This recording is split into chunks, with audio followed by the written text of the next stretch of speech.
안녕하세요. 저는 혼자서 딸아이를 키우고 있는 여자입니다. 제가 이곳에 사연을 보내게 된 이유는 저와 남편 사이에 있었던 일을 이야기하고 싶어서인데요. 앞서 제가 저를 소개했을 때 혼자서 딸을 키우고 있다는 말처럼 저는 현재 남편과 살고 있지 않습니다. 남편은 살아생전 제게 잘못한 일이 있었는데 이젠 제게 용서받지 못하는 곳으로 영영 떠나버렸어요. 안타깝게도 저희 애기 아빠는 더 이상 이 세상 사람이 아니거든요. 저는 이렇게나마 남편을 용서하겠다는 마음을 많은 사람들에게 알리고 싶었어요. 그러다 보면 정말 남편이 있는 곳까지 제 진심이 닿지 않을까 하고요. 저와 남편의 첫 만남은 그리 특별하지 않았어요. 드라마나 영화처럼 운명 같은 사랑, 그런 건 하나도 없고 현실 그 자체였어요. 저희는 같은 회사에서 같은 날 입사한 동기로 힘든 일이 있으면 같이 도와주고 서로가 서로에게 위로와 희망을 주던 관계였어요. 보통의 입사 동기들과 다를 바가 하나도 없었죠. 입사 초기엔 힘이 되는 존재가 동기밖에 없으니 남편과 저는 자주 만나 술잔을 기울였어요. 둘이서 만나면 상사도 씹었다가 거래처 사람도 씹었다가 아마 안주보다 상사를 더 많이 씹었을 거예요. 저희는 회사 마치고 둘이서 술 마시러 가는 게 습관이 되었을 정도로 자주 만났었어요.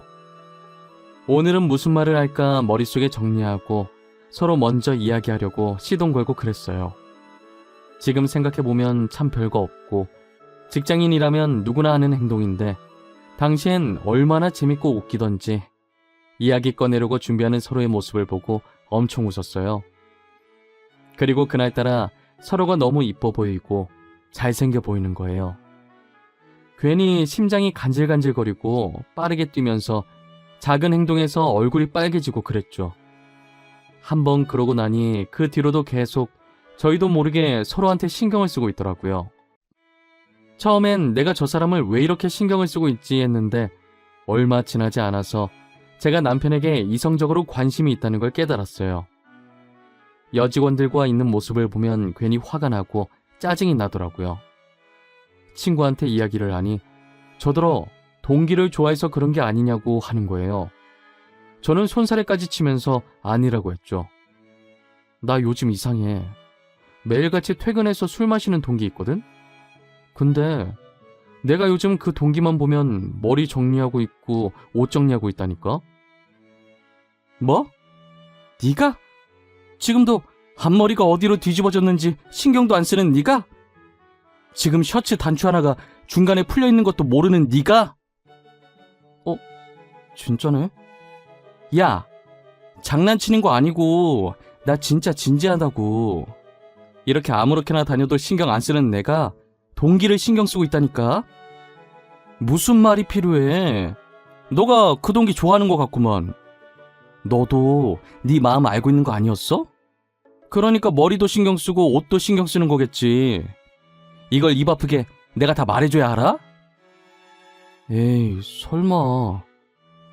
내가 그 사람을 왜 좋아해? 좋아할 이유가 없잖아. 그렇다고 그 사람한테 반할 상황이 있었던 것도 아닌데. 그건 나도 모르지. 매일 술 먹으면서 정들었나 보지. 너 그 사람이 다른 여직원이랑 있을 때 어때? 막 짜증나고 화나지? 그게 좋아한다는 증거야. 남편이 여직원과 있는 모습을 다시 생각해도 화나는 것이 친구 말이 맞았어요. 저는 남편을 같은 직장 동기로서가 아니라 남자로서 좋아하고 있었어요. 제 감정에 워낙 솔직한 사람이라 제가 남편을 좋아하고 있다는 사실을 알아차리고 거절당하든 말든 남편에게 고백해야겠다는 생각이 들었어요. 저희는 평소처럼 퇴근해서 술을 기울이고 있었고 상사를 씹어대고 있었어요. 하지만 다른 점이 있다면 서로가 서로를 너무 의식하고 있다는 점이었어요. 저는 계속 고백할 타이밍만 보면서 괜히 술잔만 손가락으로 빙글빙글 돌리고 있었어요. 아우, 정신없어. 왜 계속 술잔을 괴롭혀요? 표정도 아까부터 심각했어는. 지금 우리 평소랑 너무 다른 거 알죠? 지금 되게 어색해. 그런가? 아닌데? 저 안 심각한데? 평소랑 똑같은데? 저 사실 진혁 씨한테 할 말이 있는데요. 있잖아요. 제가 먼저 말해도 돼요? 저도 오늘 가영 씨한테 할 말이 있거든요. 저 요즘 계속 가영 씨만 보여요.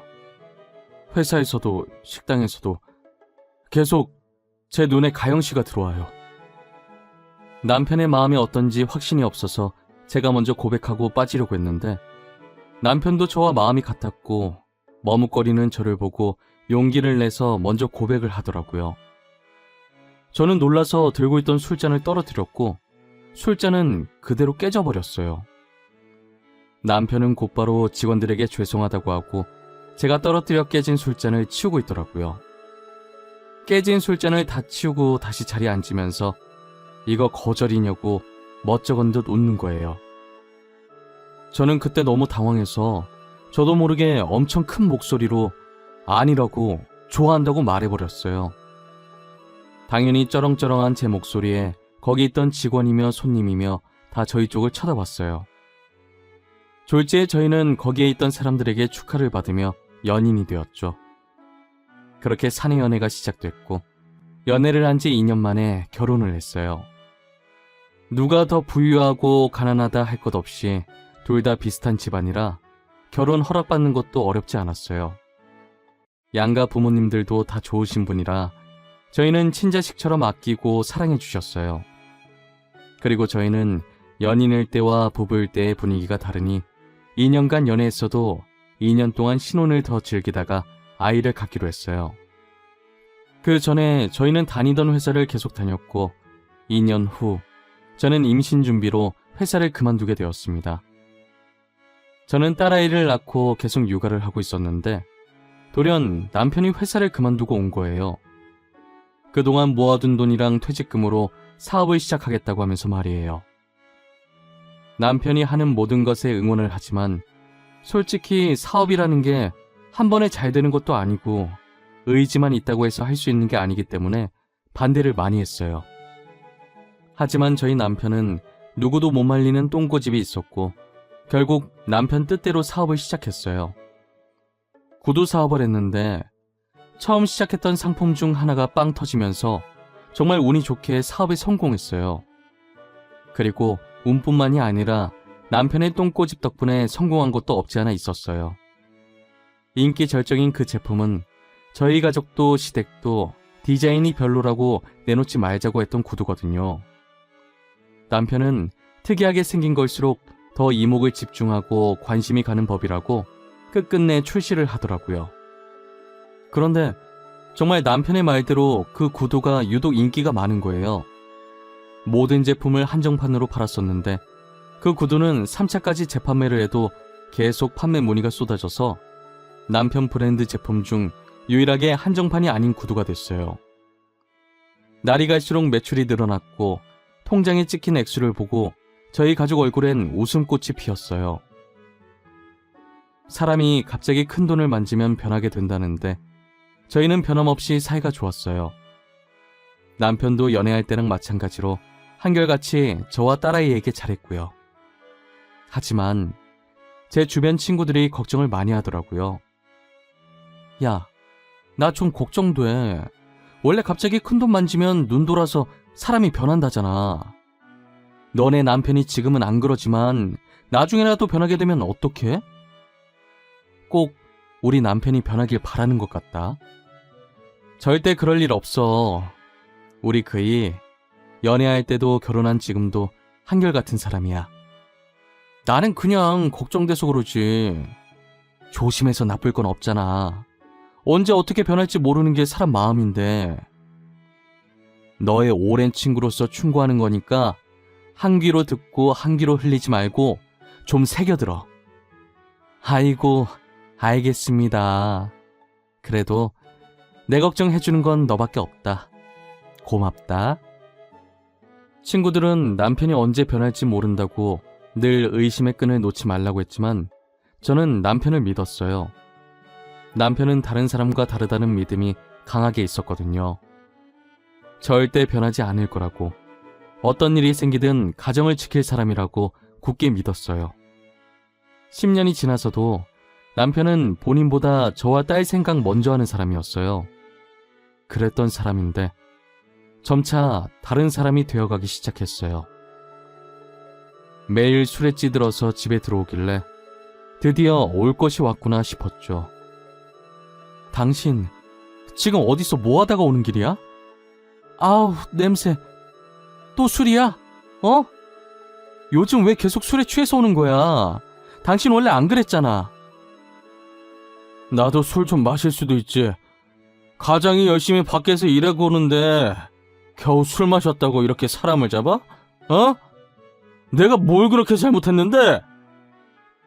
오늘만 마신 거 아니잖아. 요즘 계속 술 퍼마시고 오잖아. 나도 봐주는데 한계가 있어. 한두 번도 아니고 이게 뭐 하는 짓이야? 딸 보는 앞에서 이게 무슨 꼴이냐고. 당신은 쪽팔리지도 않아? 남편은 언젠가부터 계속 술을 퍼마시고 가끔은 외박도 하고 그랬어요. 그런데 이게 점점 정도가 심해지더니 술은 그냥 기본이고 외박도 밥 먹듯이 하더라고요. 이럴 거면 나가서 혼자 살려고 하니까 정말 일주일 동안 집에 안 들어오는 거예요. 근처 모텔에서 지내고 있길래 제가 억지로 집으로 끌고 왔어요. 한 번도 싸운 적 없었던 우리는 이제 싸우지 않는 날이 없게 되었죠.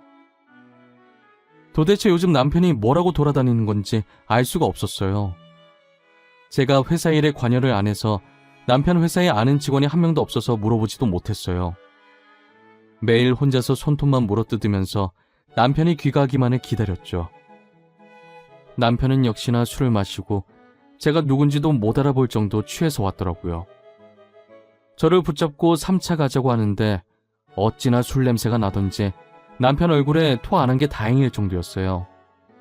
대충 남편을 침대에 눕혀놓고 옷 갈아입히는 걸 포기하고 겉옷만 벗겨서 정리했어요. 겉옷이 다 구겨져서 살짝 털었는데 종이 한 장이 떨어지더라고요. 펼쳐보니 남편이 술집에 간 영수증인 것 같은데 이게 일반 술집이 아닌 것 같았어요. 그때 머릿속이 번쩍하더니 제 눈이 남편의 핸드폰을 쫓고 있더라고요. 뭐가 그렇게 소중한지 남편이 휴대폰을 두 손으로 꼭 쥐고 있길래 뺏어 들었어요.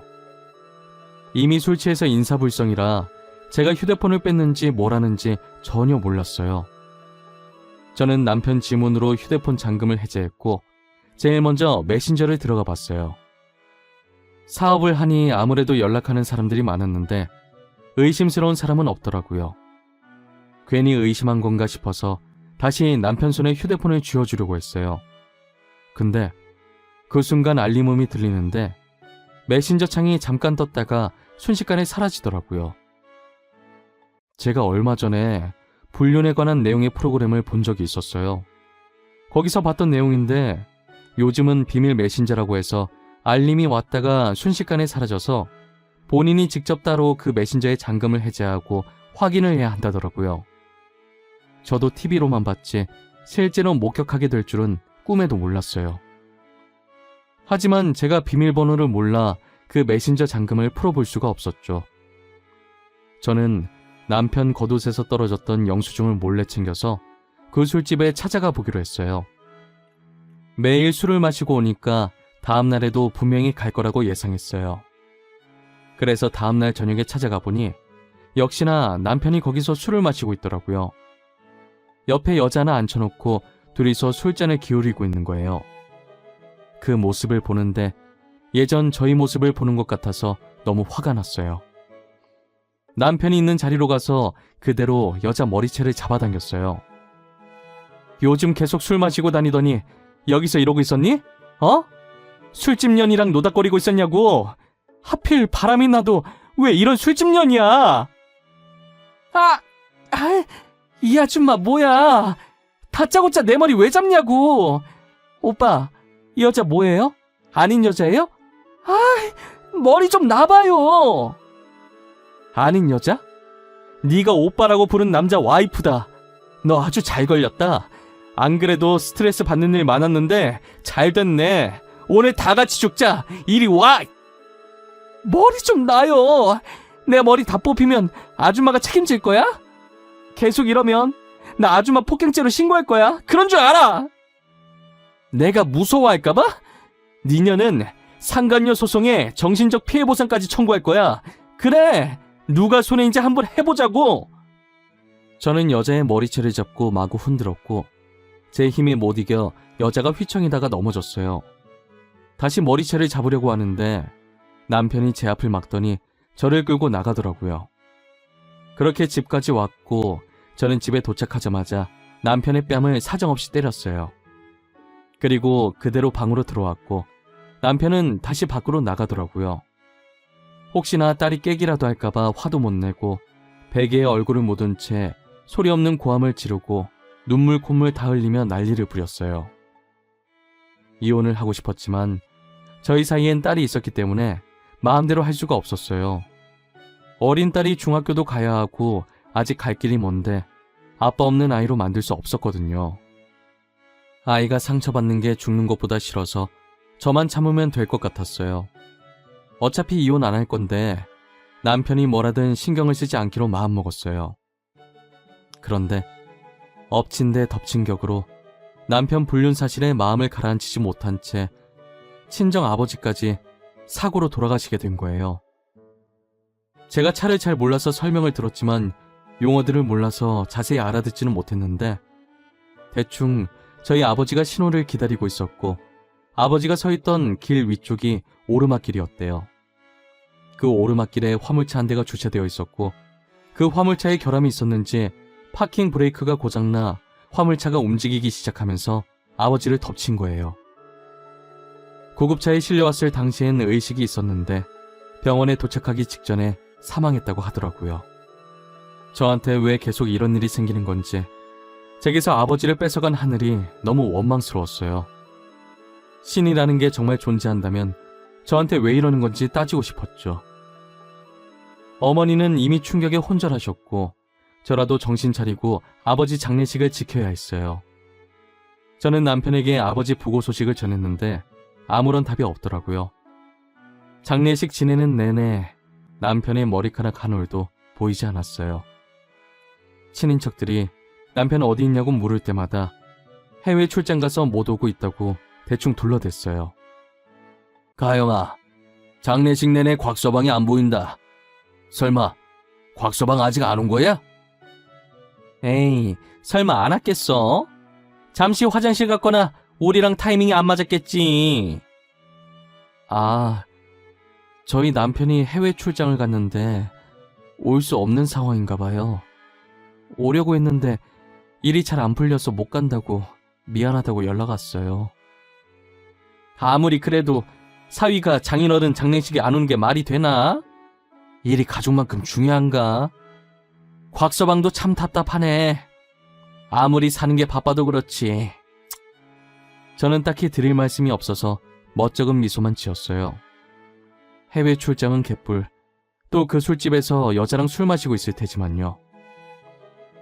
저는 장례식을 다 마치면 남편과 이혼을 해야겠다고 다짐했어요.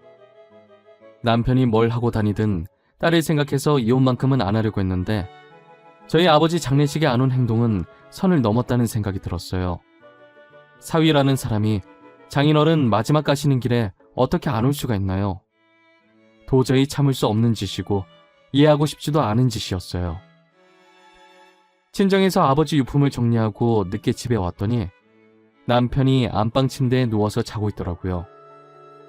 저는 갈기갈기 찢어버리고 싶은 남편 얼굴에 이혼 서류를 던졌어요.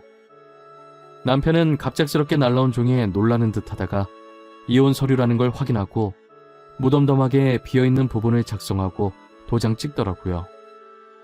저는 더 이상 말 섞고 싶은 마음도 없어서 딸아이를 데리고 친정으로 갔어요.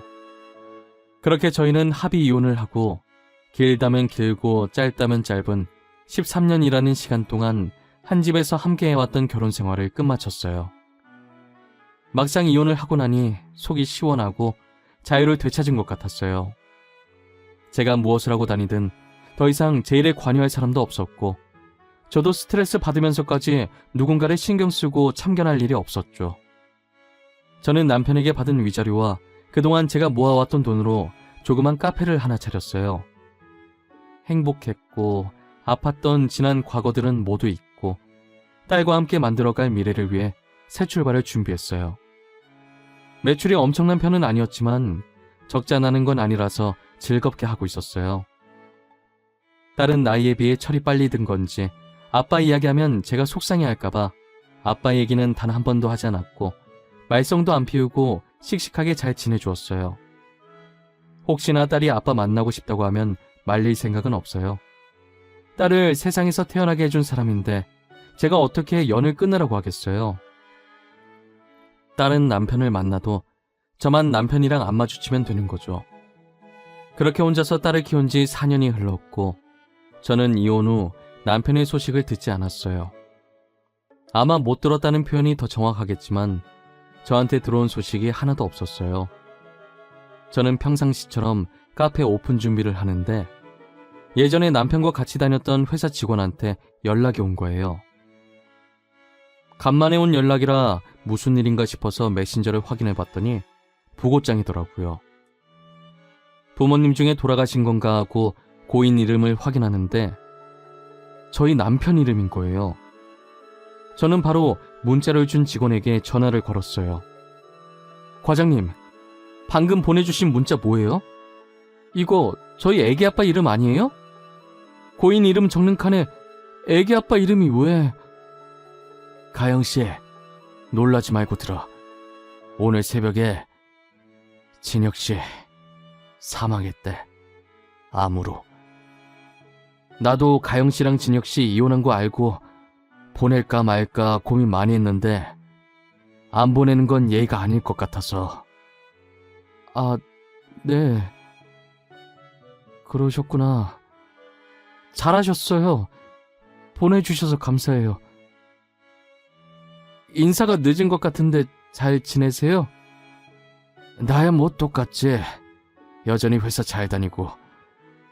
에휴, 이런 일로 연락하게 될 줄은 몰랐는데. 미안해. 이혼한 사이긴 하지만 그래도 애 아빠니까 잠깐 들렀다가 나도 퇴근하고 들러야겠네.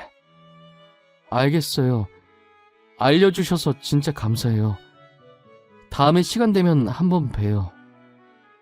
고인이 정말 애기 아빠가 맞았고 새벽에 암으로 세상을 떴다더라고요. 저는 놀라서 일이 손에 잡히지 않았고 다른 직원에게 부탁하고 집으로 돌아왔어요. 4년 만에 듣는 소식이 부고 소식이라니 너무 충격이었어요. 남편 장례식장에 가야 하나 말아야 하나 고민을 엄청 많이 했어요. 솔직히 아버지 장례식에 안 온 게 괘씸해서 안 가고 싶은 마음이 컸거든요. 그런데 과장님 말처럼 애기 아빠고 같이 산 세월이 있는데 안 가는 건 인간의 도리가 아닌 것 같더라고요. 저는 딸의 학교에 전화해서 담임 선생님께 사정을 설명드린 뒤 조퇴를 시켰고 딸이 집에 들어오자마자 검정 옷으로 바꿔 입히고 장례식장으로 향했어요. 아직 낮이라 퇴근 시간이 아니다 보니 사람이 별로 없고 한적하더라고요. 시어머니는 저희를 발견하고는 와줘서 고맙다고 조심스럽게 끌어안아 주었어요. 보조금 넣고 절만하고 나오려고 했는데 시댁 식구들이 밥이라도 먹고 가라고 저희를 붙잡는 거예요. 딸도 배고프다고 먹고 가자고 해서 억지로 앉아서 밥을 먹고 있었어요. 딸은 정말 배고팠는지 제 것까지 해서 밥을 2그릇이나 먹더라고요. 저는 도저히 목구멍으로 밥이 안 넘어가서 한 숟가락밖에 먹질 못했어요. 딸에게 국을 조금 더 주려고 그릇을 들고 일어났는데 누군가 저를 찾더라고요. 입구로 나가보니 배달원 한 분이 꽃바구니를 들고 서 있는 거예요. 저를 왜 찾냐고 하니 남편이 제게 보냈다고 하면서 받으라고 하시더라고요. 남편 죽었는데 어떻게 보냈냐고 했더니 배달원은 자신도 그것까진 모른다고 했어요. 저는 형형색색의 꽃바구니를 들고 들어왔어요. 제가 들고 있는 꽃바구니를 보더니 저마다 한마디씩 하더라고요. 장례식장에 저 꽃은 좀 아니지 않아? 알록달록한 게 여기랑 전혀 안 어울리는데 무슨 생각으로 여기서 저런 꽃 배달을 받은 거래? 죽은 남편이 보냈다잖아. 그게 가능한 일인가? 죽은 사람이 배달을 어떻게 보내? 사람이 언제 죽을지도 모르는데 자기 죽을 날 알고 미리 주문한 건 아닐 테고. 누가 장난친 거 아니야? 남의 장례식장에 엿먹으라는 것도 아니고 뭐 하는 짓이람? 저건 죽은 사람한테 예의가 아니지. 안 그래? 사람들은 꽃바구니를 가리키면서 수근수근거렸고 저는 당황해서 어쩔 줄 몰라 하고 있었어요. 그런데 딸아이가 꽃바구니를 유심히 보다가 꽃 사이에 껴있던 편지를 꺼내더라고요. 편지 봉투에 제 이름이 적혀 있는데 남편의 글씨체가 맞았어요. 저는 조심스럽게 봉투에서 편지를 꺼내보았어요. 남편의 글씨체가 한 장 가득 빽빽하게 적혀 있더라고요. 남편이 뭐라고 쓴 건지 내용을 찬찬히 읽어보고 저는 입을 틀어막고 울었어요. 남편이 변하기 시작했을 때 남편 회사가 위태로웠었더라고요. 저는 회사 일에 전혀 관여를 안 해서 몰랐었어요. 혹시나 회사가 망하면 빚덩이에 안게 될 텐데 저한테까지 피해갈까봐 그 전에 저와 이혼하려고 일부러 바람피고 저희 아버지 장례식장에도 나타나지 않은 것이었어요. 그래도 마지막 가시는 길을 봤다고 하더라고요. 저희가 낙골당으로 갈 때 몰래 뒤에 따라와서 저희가 간 뒤 아버지께 인사를 하고 갔대요. 그리고 딸은 남편이 저와 왜 이혼을 하려고 했는지 알고 있었고 저한테 말하려고 했지만 남편이 신신당부하는 바람에 말을 못했다고 하더라고요. 저와 이혼한 뒤 딸이랑 간간히 연락하고 지냈었는데 암에 걸리는 바람에 딸이 알면 제 귀에 들어갈 것이고 짐이 될 것 같아서 딸이랑도 연락을 끊었대요. 그리고 죽기 전날 쓴 편지인지 내일 아버지께 가면 제대로 사과해야겠다고 장례식장 못 가서 죄송하고 저를 끝까지 못 지켜줘서 죄송하다고 빌겠다고 적혀 있었어요. 엄마, 내가 미안해. 아빠가 말하지 말라고 부탁하셔서 처음이자 마지막 부탁이라고 하시는데 거절할 수가 없었어. 정말 미안해. 아빠가 엄마랑 나 정말 많이 좋아했어. 아니야, 잘한 거야. 아빠가 부탁한 건 들어줘야지. 우리 딸 잘했어. 이렇게 된 거 너 탓 아니니까 너무 신경 쓰지 마. 알겠지? 엄마, 진짜 미안해.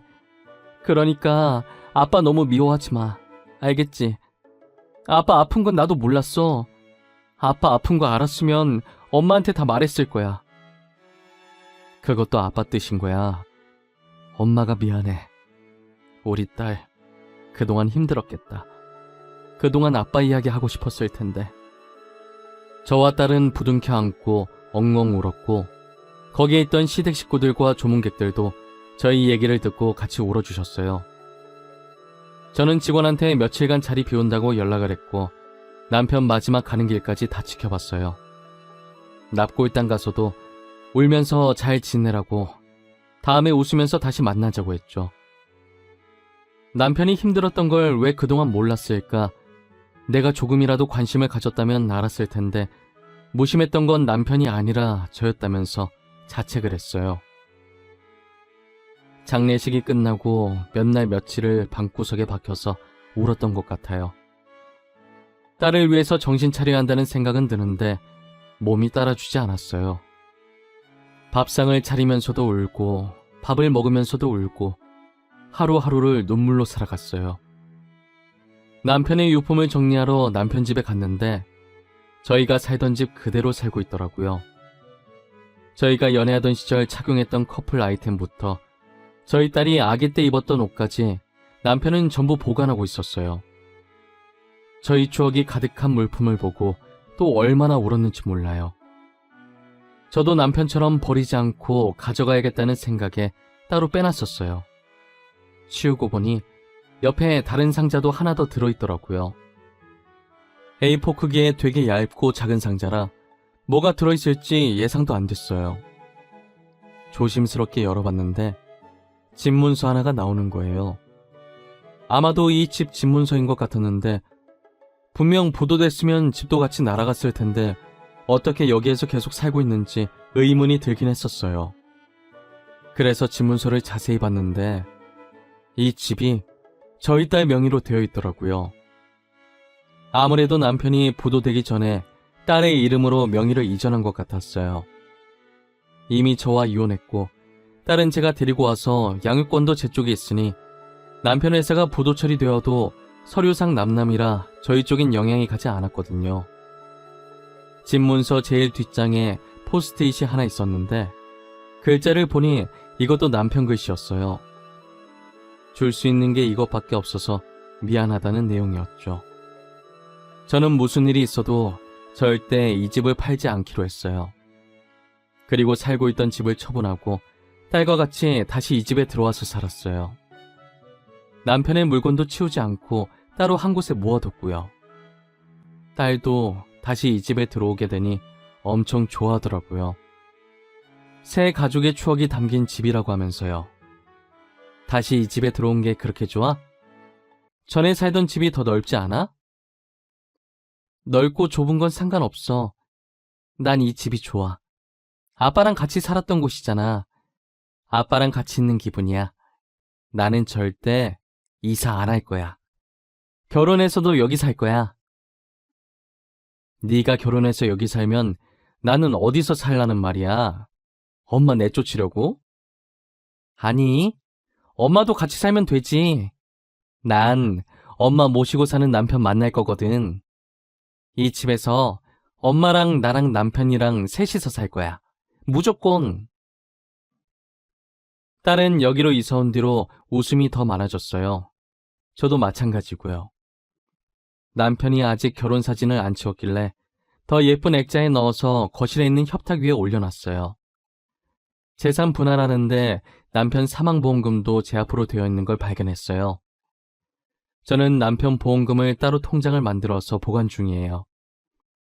남편이 나중에 딸 결혼할 때 쓰길 바랄 것 같아서 건들지 않고 있어요.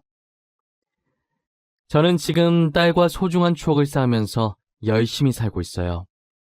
매일은 아니라도 일주일에 한 번씩 남편 납골당에 찾아가 한 주 동안 있었던 일을 말해줘요. 선선한 바람이 들어올 때마다 남편이 듣고 있을 것 같은 느낌이 들곤 하죠. 언젠간 남편을 다시 만나는 그날만 손꼽아 기다리고 있어요. 다시 만나게 되면 살면서 행복했다고, 모든 것을 용서했다고 말해주고 싶어요. 제 긴 이야기는 여기서 끝내보려고 합니다. 여러분들도 사랑하는 사람이 있다면 지금 이 순간 뜨겁게 사랑하시길 바랄게요.